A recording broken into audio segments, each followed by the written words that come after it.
Good afternoon, everyone. Happy New Year. I just have a few things to provide at the top, and then we'll get to your questions.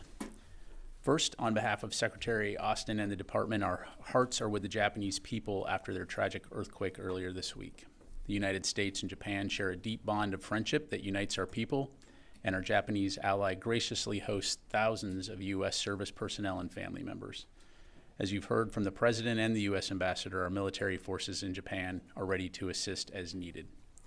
Second, I'd like to recap a few significant developments that occurred over the holidays. On December 28th, the Offices of Special Trial Counsel reached full operational capability, shifting prosecutorial discretion for 13 serious offenses away from the chain of command. This is the most important reform to our military justice system since the creation of the Uniform Code of Military Justice in 1950, and aims to help strengthen accountability and increase service members' trust in the fairness and integrity of the military justice system. This milestone follows through on Secretary Austin's commitment that we must do more as a department to counter sexual assault and sexual harassment in the military. Separately, on January 1st, the U.S. Navy announced that the USS Gerald R. Ford Carrier Strike Group will redeploy from the Eastern Mediterranean to its home port as scheduled to prepare for future deployments. As was highlighted in Navier's press release, we continue to retain extensive U.S. military capability both in the Mediterranean and across the Middle East.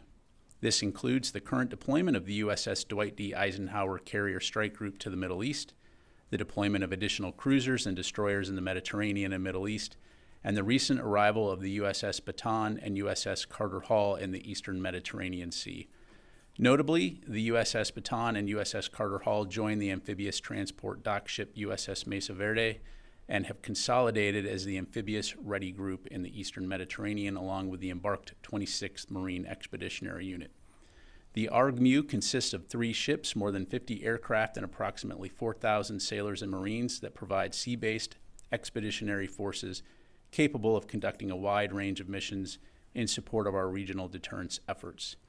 As we have done since Hamas's brutal terrorist attack on October 7th, DoD will continue to leverage its collective force posture in the region to deter any state or non-state actor from escalating this crisis beyond Gaza. And finally, I can confirm that on January 4 at approximately 12 p.m. Iraq time, U.S. forces took necessary and proportionate action against Mushtaq Jawad Kazim al-Jawari, aka Abu Taqwa, who is a Harakat al-Najuba leader. Abu Taqwa was actively involved in planning and carrying out attacks against American personnel. The strike also killed another Han member. It is important to note that the strike was taken in self-defense, that no civilians were harmed, and that no infrastructure or facilities were struck. With that, I'll be happy to take your questions. We'll start with Associated Press. Tara. Hi, General Ryder. Happy New Year. Happy New Year. I wanted to talk about the warning that the U.S. sent yesterday with allies to the Houthis about not conducting an additional attacks on ships, and then you see just hours later there's an attempted attack with an unmanned surface vehicle on ships in the Red Sea. What are the options for the U.S. at this point? And will those options also include potentially addressing Iran's role in supplying the Houthis with these weapons? Thanks, Tara. So, as you've heard us and others say within the U.S. government, we are approaching this from many different facets to include sanctions, but from a DoD standpoint, of course, working closely with the international community to establish a coalition to help deter Houthi efforts and reassure mariners as they transit this vital seaway in the Red Sea. So we're going to continue to work very hard at that. Deterrence in and of itself, presence is a deterrent in and of itself. And so we expect to continue to see the coalition, the international coalition, grow in support of Operation Prosperity Guardian. As you heard Vice Admiral Cooper, the NAVCENT commander, say earlier today, over 20 nations so far have joined. And again, we continue to expect to continue to see that grow. This is an issue that affects the entire international community. The economic impact, never mind the dangerous, unlawful behavior, is something that we're all taking seriously and that requires collective action. But what sort of options would there be militarily? Because obviously the statement didn't stop the Houthis from sending an armed drone towards ships again today. Yeah, I'll let the statement speak for itself, and I'm not going to speculate or get into hypotheticals about potential future military operations. Jennifer? Pat, I'll come right back to you. Pat, I'd just like to follow up on the January 4th strike targeting Abu Taqwa. What kind of weapon was used? Was it a Hellfire missile? Why now? Is this the beginning of a new campaign to target the leaders? And this group that you've targeted in terms of planning, it's not Kateb Hezbollah, which has been behind a lot of the attacks. Why not? Yeah, thanks, Jennifer. So I'm really not going to have more specifics to provide in terms of what I've read out. As I highlighted, this individual was actively involved in planning and carrying out attacks against American personnel. And as we've long said, we maintain the inherent right of self-defense and will take necessary action to protect our personnel. And who was the second person killed? It was an associate of Mr. Abu Taqwa, but I don't have any further details to provide. Let me go to Joe. Thank you, General Ryder. I want to go back to the issue of the statement that was issued yesterday from the U.S. and its coalition about the Houthis. Have you seen any evidence that there is a serious escalation from the Houthis over the last few days? And given the situation, could you tell us if the option of striking the Houthis is on the table, or it's something just related to contingency plans? Yeah, again, Joe, I think I'll let the statement speak for itself, which again represented many nations around the world and highlighted that if these strikes don't stop, there will be consequences. But again, I'm not going to get into speculating, forecasting, or talking about hypotheticals. In terms of escalation, again, these are illegal, dangerous attacks.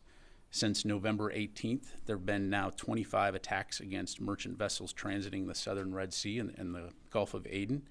And so we have worked closely with the international community to stand up Operation Prosperity Guardian under the umbrella and leadership of Task Force 153, with the express purpose of deterring this illegal activity through the increased overall presence and also providing assurances to the maritime industry to help safeguard their transiting of that waterway. Oren. A couple follow-up questions on the Iraq strike. You called this a self-defense strike. What attacks was this group, Harakat al-Nujaba, responsible for, and how many? Did you notify the Iraqi government in advance? And given the condemnation of U.S. strikes in Iraq that we've seen in the course of the past couple weeks, do you think the U.S. military presence in Iraq is at risk? Have you seen a tension there? Yeah, thanks, Oren. So again, I'm not going to have any more details to provide as it relates to this particular strike, and in terms of the specific attacks that Han has conducted against U.S. forces in Iraq and Syria. As you well know, you've been following this for a while. Those attacks have continued, putting U.S. forces in danger. And as I just highlighted to Jennifer, we maintain the inherent right of self-defense and will continue to take necessary actions to protect our personnel. But how many of the 120 attacks has this Harakat al-Nujaba? I'm not going to get into a breakdown. So as far as your other question, Iraq is an important and valued partner.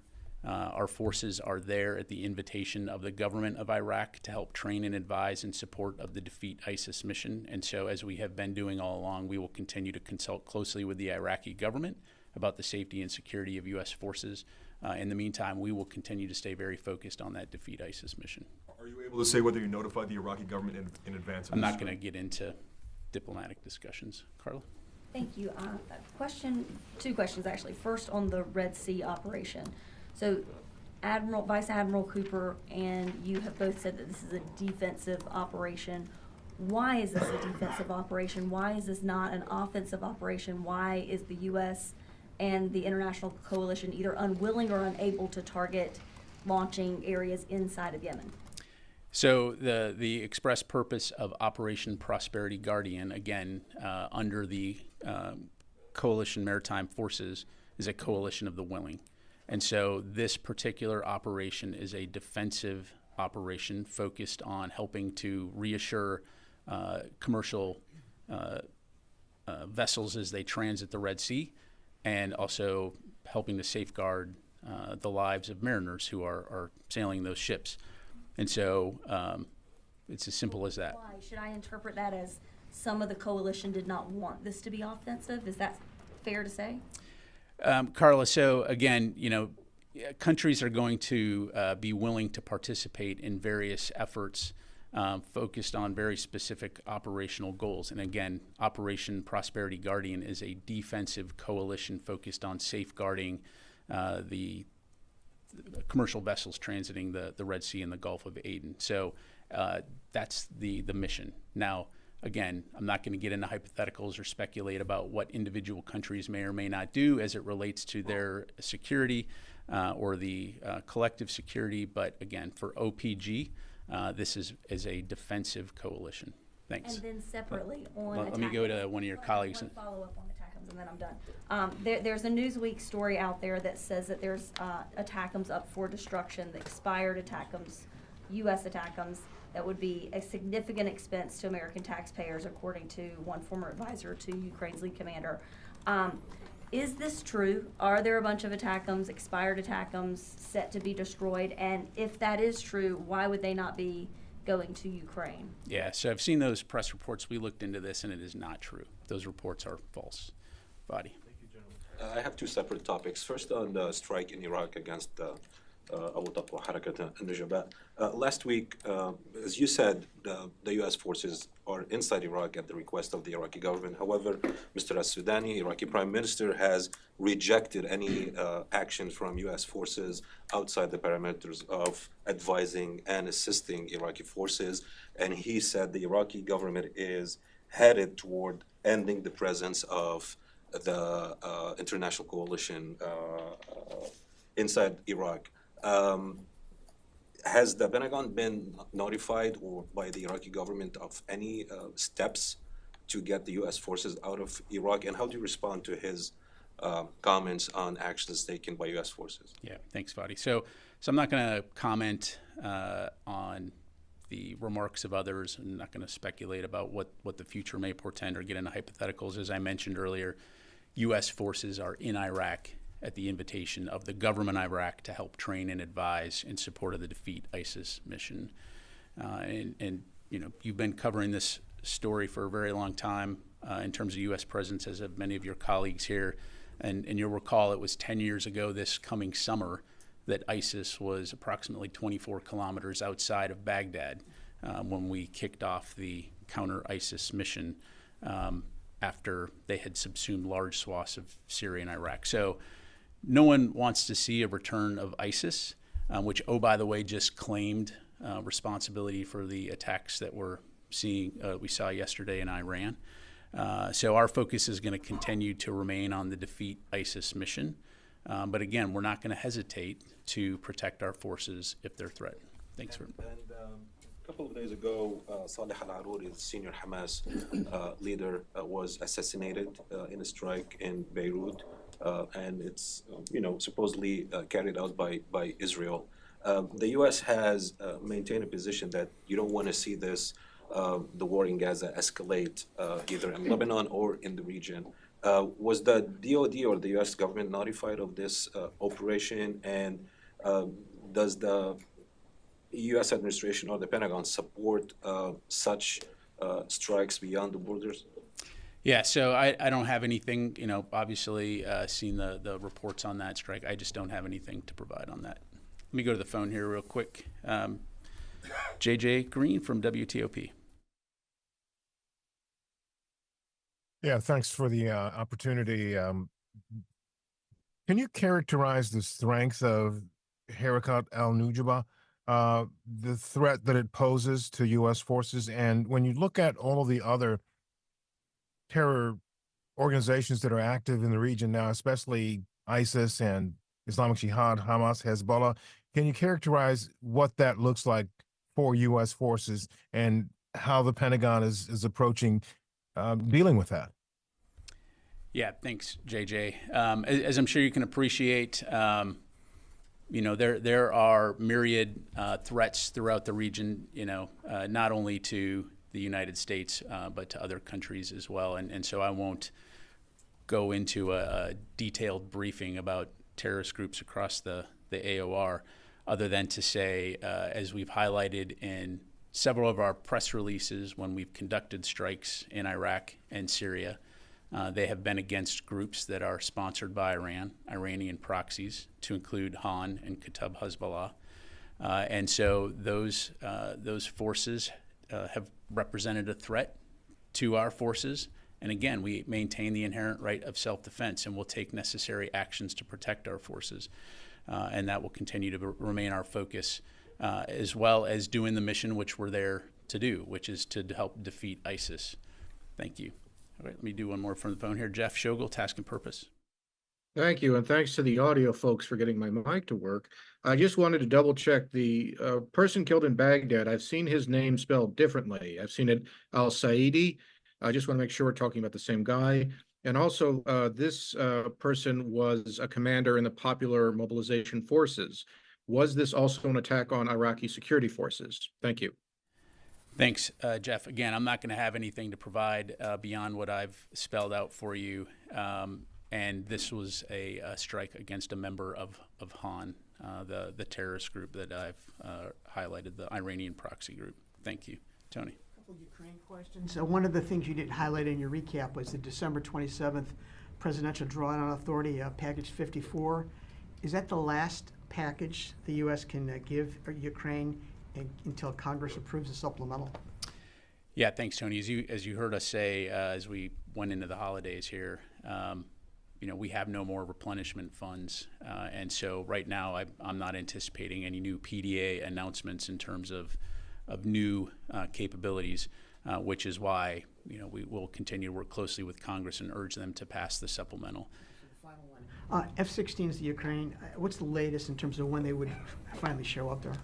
Sure. I don't have any specific dates to provide. That training does continue in Arizona, as you know. That again, depending on the skill level of the pilot, that can range from 5 to 8 months, and so I would expect. Sometime later this year, we'll start to see those pilots graduate, but I don't have any specifics for you. One Huey question. There's this talk about military strikes.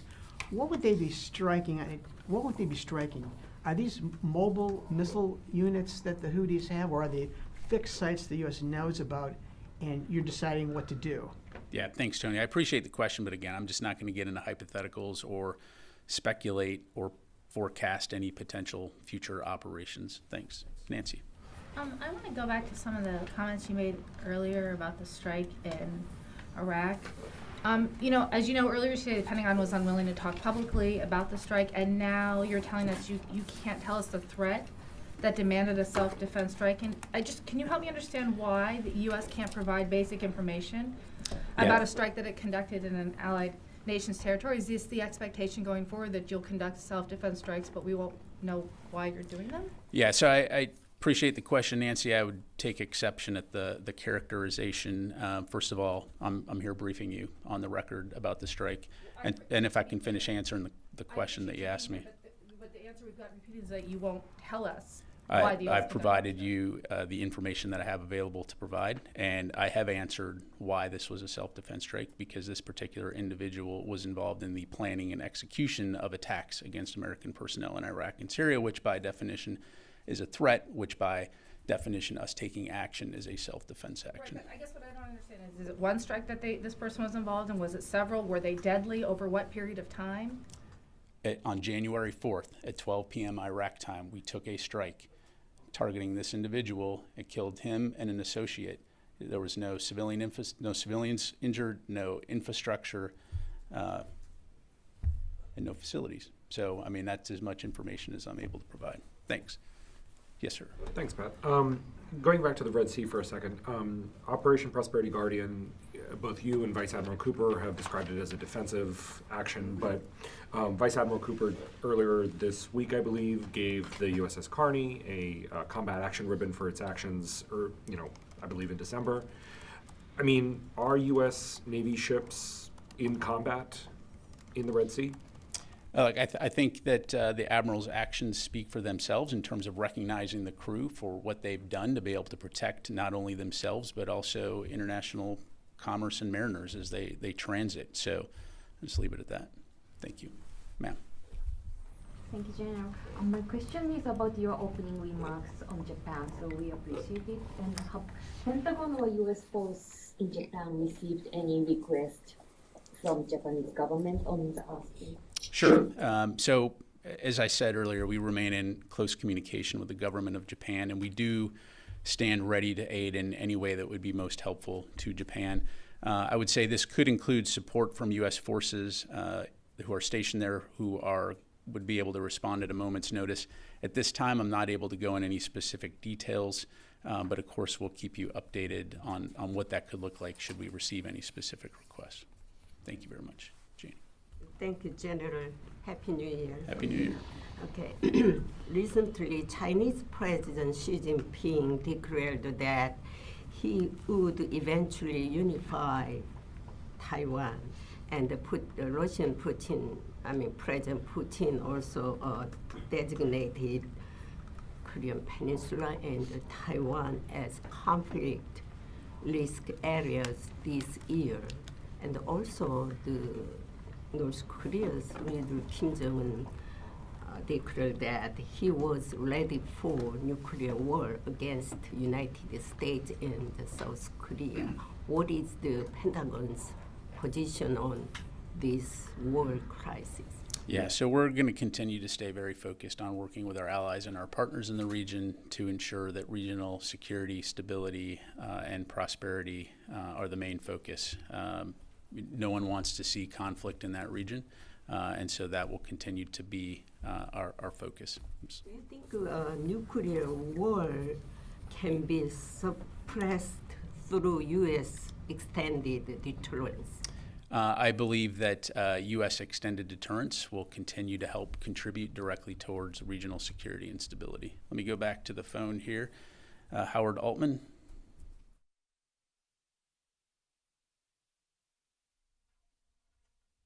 Thanks, Pat. Question answered.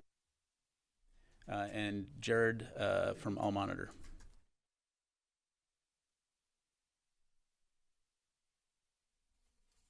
My question has also been answered. Thank you. Take a few more. Chris? On the airstrike in Iraq, I understand your comments on the rationale, but to be very direct, did this U.S. airstrike violate the agreement U.S. forces and the coalition has with the Iraqi government? The U.S. always maintains the inherent right of self-defense if our forces are threatened. And again, we'll continue to communicate, as we have been all along, closely with our Iraqi partners when it comes to the safety and security of our forces in Iraq.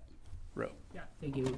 Just two questions. First, follow up on the U.S. response to the earthquake in Japan. So is it accurate to say the U.S. and Japan are discussing, the U.S.